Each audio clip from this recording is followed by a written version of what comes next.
We're at Hassel in Sydney, where we've gathered a group of industry leaders from the landscape architecture, building and design community to judge some of the best landscape architecture projects for the year in the wildflower state.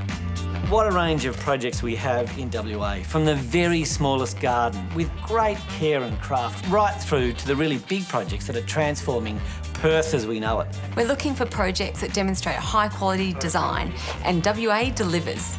Leading the judging today are Reno Brindisi of Equitsini Lighting and Wes Fleming of Fleming Nurseries. I think they're fantastic, and they really focus on the Australian, outdoor living, which really is West Australian outdoor living, but the rest of us just sort of claim it as ours. There's a good mix there between quite a few residential, and then we also have some public spaces as well.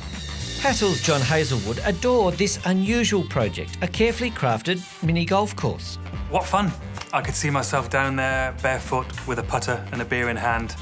It's a great example of the diversity of projects that landscape architects get involved in.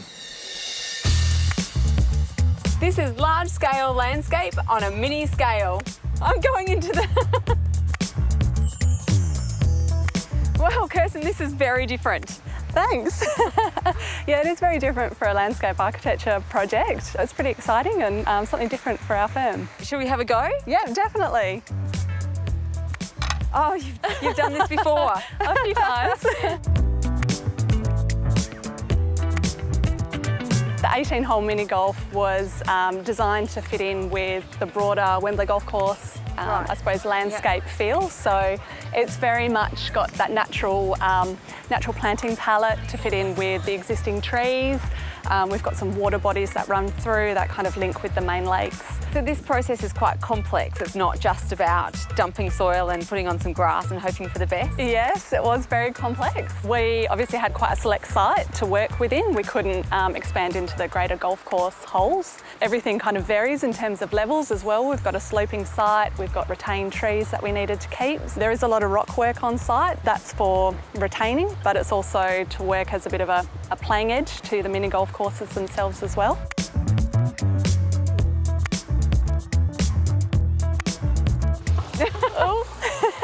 Oh, look at that. Excellent. Well, this is a great example of how complex those water features actually are. Yeah, we wanted to try and integrate the water within the mini golf play itself. Yeah, so and it's like quite the challenge, isn't it? Yes, it's not an easy course to play. No. And this has been hugely popular with the community. We designed it to try and get as many different age groups and abilities through. So there is a varying degree of, I suppose, playing ability. So it's been really great to be able to get the aged people through with their grandkids. People with disabilities can come and play. Yeah. And obviously quite little kids. So yeah, it's good that the whole family can come and have a bit of a crack at it. And particularly busy on weekends. Yes, you can obviously get up to 500 people through over the weekend, and it takes about an hour and a half to kind of play the whole 18 holes, so yeah, people can move through quite quickly. Sounds like a good weekend to me. Oh, definitely. Like a lot of places, golf courses are having to diversify in order to attract a broader crowd, and the driver here is investing in good design, and I think they've hit a hole in one. Woohoo!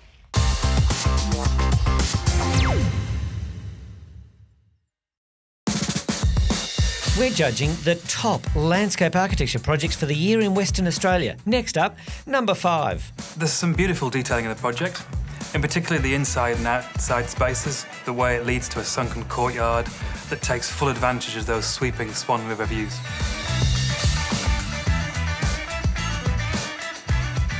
This looks impressive from the front, but wait till you get inside. What a grand entrance this is. Yeah, isn't it beautiful? We worked really closely with the architect with this garden, collaborating from the very beginning to try and create a house that really sets itself within the landscape and also has that element of grandeur. This front area of the design was quite important to connect with the street and have that openness so you've got that connection with your neighbourhood. And you can hear a lot of construction going on in the background. There's been a few houses around the area that have been developed. This one's only 2 years old, but in that amount of time, the plants have grown really quite well because we've chosen plants that are robust to the area. The front yard isn't the only living space for the house? No, that's right. So this is a more public space where they have that connection with the street, and then we've designed the house with the architect to create a few more private spaces for the client. Should we go and have a look? Let's have a look. Well, this garden feels like it's actually part of the house. Yeah, we worked really closely with the architect to create these spaces, making sure that the house didn't cover the full block, and it created these opportunities for these tranquil retreats. And this area, different to the front, is a bit more private. It has got the water feature and allows people to come out and sit and just have a bit of a time out zone. That also allows opportunities to look out from the inside the house, out to the garden, and softens your view. We went for a really neutral palette to tie in with the house, and also using that softness to create that relaxing feeling, using a lot of different shades of greens and more of a textural change than a colour or focal point interest change. Wow, look at this view, it's amazing. It's beautiful, isn't it? We've really opened up the space in the back here and capturing the view that we've got to use. We really made this as the family space, so the space for people to catch up, have a barbecue and enjoy the pool on a beautiful day. And there's one more secret to this garden, isn't there? Yeah, the garden doesn't finish here. With such a big space and a drop-off, there's a bit of extra space down the bottom that we've really tried to utilise for the client, adding a production garden with some fruit trees and vegetables. And that's quite unusual, isn't it? It is in this particular area, especially with a killer view. Yeah. It would be really easy to rely on a spectacular view like this. But here, the designers have gone beyond that and created 3 unique spaces that work perfectly for this family. The owners of our next residence better watch out. This design has inspired big plans for Sarah Paget-Kersgaard of the Australian Institute of Landscape Architects. This place is one for entertaining. I can imagine being there with 50 of my friends having a great party in this backyard. Hidden in all our cities are little green oases. What a great little courtyard you've got here, Martin. Thanks, Sharon. It's a beautiful green space. We've tried to create a jungle, basically. The inspiration for this design was the 2 80-year-old peppermint trees by the road. We wanted to take that shady, sort of cool theme right the way through the garden and pretty much create a bit of a rambling, informal jungle. And you've even managed to get plants to grow on walls. Yes, we haven't got a big footprint for planting on the horizontal plane, so I wanted to create a greenhouse so that the garden engulfs the masonry. We've used creepers on walls. We've used vertical garden panels as well. They've been quite successful. And we're quite a long way below the road level here. We are. The ground levels actually came back out to here where we're standing to maximise the amount of usable space. We excavated right up to the boundary line, which has given us basically another outdoor room. And I can hear this beautiful water feature behind us. Yeah, that's just a bit of a folly. We played around with it. I got some different size copper pipes, cut them all up into different lengths, and we've epoxied them into a frame, and we've backlit it with LED lights as well. From an angle and at night, it's absolutely stunning. So you're a bit of a chilli fan then, Martin? I am. There's other herbs in here as well. This is our kitchen garden. We use it every day. It's a practical use of space because it's a funny little triangle, a bit of a dead space. It's close to the kitchen. It's probably one of the sunniest spots. That's why we've put the herbs here. I like the look of it too. I like the look of chilies. We use them quite a lot ornamentally in our landscape designs.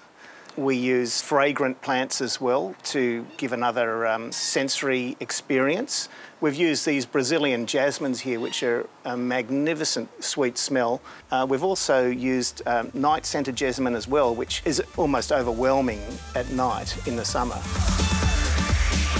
I get the impression you like to host a party in this space. We do. We've got the big oven here and the barbecue. We've created a corridor from the rear boundary right through to the front boundary. And this corridor encompasses the living area and the kitchen, as well as the front courtyard and this alfresco space. So we can open the whole thing up, and in the past we've had 90 people in here with a live band, and it's been quite a comfortable space for all of those people. And we can segment it into separate rooms and have, an intimate dinner party here. So from that point of view, it's a very practical, functional space. This garden has balanced functionality with a little bit of fun to make an understated and friendly haven.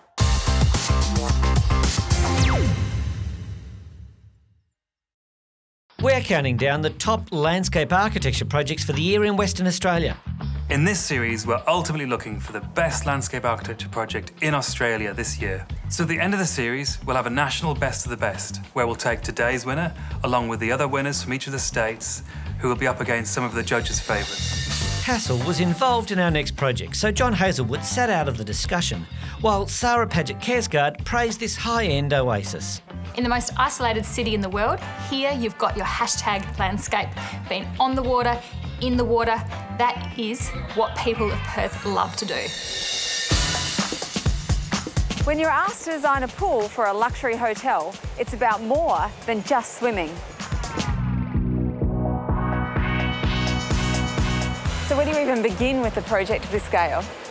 Well, we begin with the project with obviously a discussion with the client. You know, they had a very aspirational brief to create a range of experiences that were going to attract patrons to the hotel. And, you know, there's some important aspects to that. Over 300 lounges, cabanas. So as a designer, you really got to kind of consider all those different aspects at the same time. You know, the amount of pool that you create, the amount of space for lounges, the serviceability space. You know, we could have done a really large kind of single pool on one level, but it wouldn't have created the range of experiences that we've achieved here.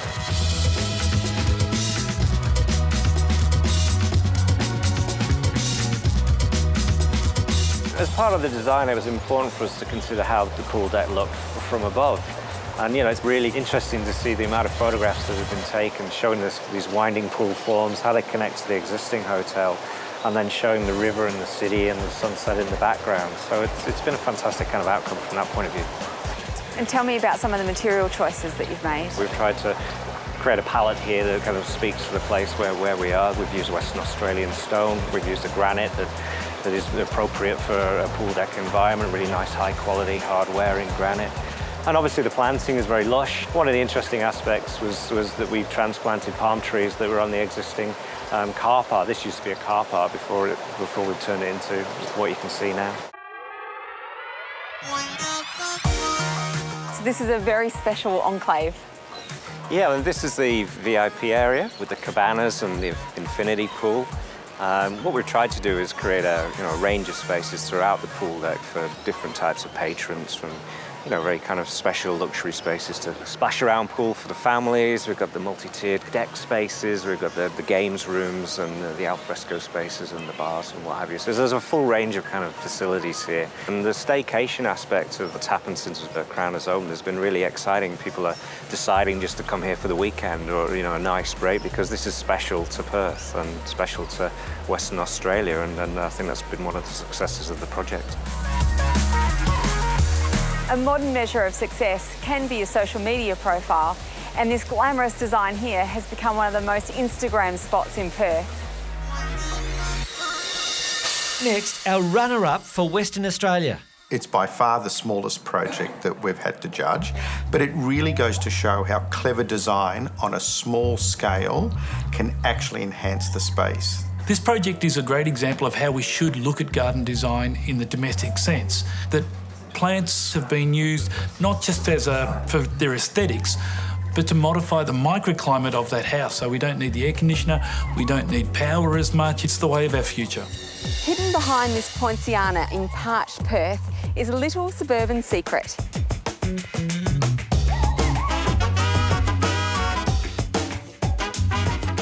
Wow, Janine, this really does feel tropical. Well, it does feel tropical, and I was really trying to create that feeling that it is like being on holidays when you're in the garden. One of the things that I did to achieve the look was to do really great soil improvement. I took out about 30 cubic metres of sand out of this property and put in really good soil. And then I chose the plants for their water-wise capacity, but also choosing plants with big leaves like the philodendrons. They're really great. They give you that real tropical feel. Every part of the garden is quite functional, but it's also beautiful. And you mentioned it's water-wise, yet you've got this water feature right here. Yeah, well, the water feature just recycles on itself, and it's also designed to be like a dry riverbed. So I don't run it all the time, only when I'm sitting outside. When it's off, it still looks nice. This isn't the only garden space that you have? No, there's 3 gardens. They're all really quite different from each other. Come and I'll show you. Great. What have you designed this space for? Well, when I first built the house, my children were still living at home, so I wanted to create an area for them where they could actually have their friends and they were away from me, which is always good when they're teenagers. But they only really lived here for about 7 months, so now I'm just using it as my own little play garden. It's an area to sit and have breakfast. I've got my lemon and my lime tree there. It's very functional. I can make my mojitos. And so you've got a third space, courtyard space off your kitchen area? I have. That's my little coastal courtyard because I'm quite close to the beach here. So I wanted to get kind of a bit of a bleached kind of feeling, and I've used a dado finish concrete, a little angled pond which has got a deep turquoise colour to it, and it's also got a little Italian penguin in there which actually serves as my dog's toilet. Excellent. So you've got to have a functional garden. It can't only be beautiful. You know what male dogs are like, we can't have them going everywhere in the garden. And you mentioned you don't really even use your air conditioning.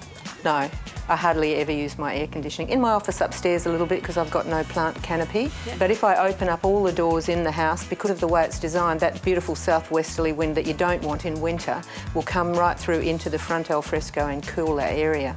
But downstairs I put a big air conditioner on. I've been here for 10 years and I've used it twice. Fantastic. That's what we should be aiming for if we really want to work towards a more sustainable future in the way that we build, but we should really be thinking about how we can actually have plants and trees in our garden to cool our properties and to better serve the environment in the future.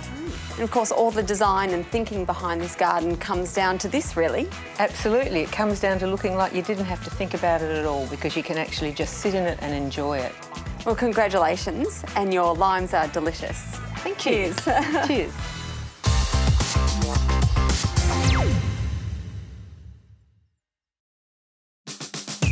Now, in our countdown of the top landscape architecture projects for the year in Western Australia, number 1. So in contrast to number 2, number 1 is by far the biggest project we've judged. Chevron Parkland is a perfect example of how clever landscape design has helped return what was private land for many years back to the hands of the public. Natural play spaces are really important for children in our modern age. And the Chevron Parkland Playground is an exemplar project focusing on imaginative play. We should see more of these in the future. The new Optus Stadium in Perth is grabbing all the attention as the big new statement in town. I think the real story is in this remarkable and complex landscape.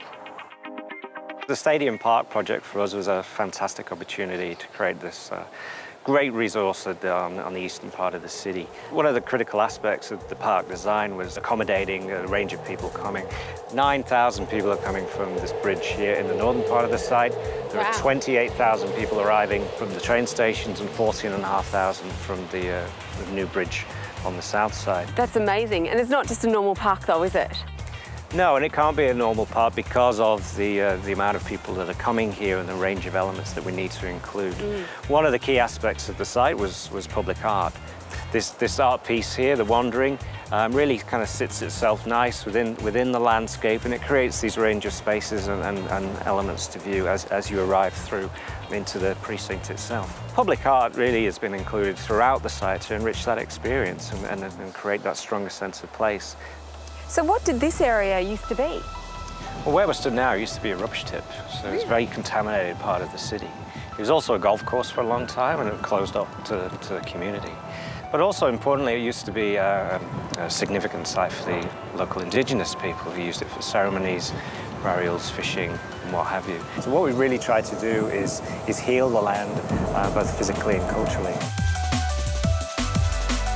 This area here, which I like to call the island, we've rehabilitated from essentially a golf driving range into a significant scale nature play area, which is infused with indigenous stories. And you know, it creates an amazing kind of attraction for the community, in particular on non-game day. So it's open 365 days of the year. So this sort of does feel like you're on an island. Oh, it certainly does. So we're between the river and the lake there, and it's a beautiful nature play area. We're on Mere Hill at the moment, so we kind of invited children to create different types of shelters, etc., and cubbies, and they've kind of moved the sticks around, as you can see, and they're well on their way. So they kind of become the architects of the space. They certainly do, and I think that you've hit the nail on the head there, and that's what we really wanted them to do, is be the ones that now create the different spaces across the site. They'll move the sticks, they'll move the stones, they'll make goat tracks, etc. So they'll put their own stamp on this space. Anthony mentioned that you worked really closely with the local Indigenous community. Yes, we did. We worked with the Whadjuk community really closely. We engaged with them and they are artists to, I think, make this space much richer and much more special. And so where are you taking me now? Taking you through one of the Indigenous artists' work. She was a Noongar artist, Sharon Egan, and this work is called Wabini Mia, which means playhouse. And as you can see, it really is a playhouse. So the children love it, they climb over it, they climb through it. It's based on Sharon's original work, weaving, so it's sort of taking her cultural history and turning it into a play feature. And you must have just loved doing this project.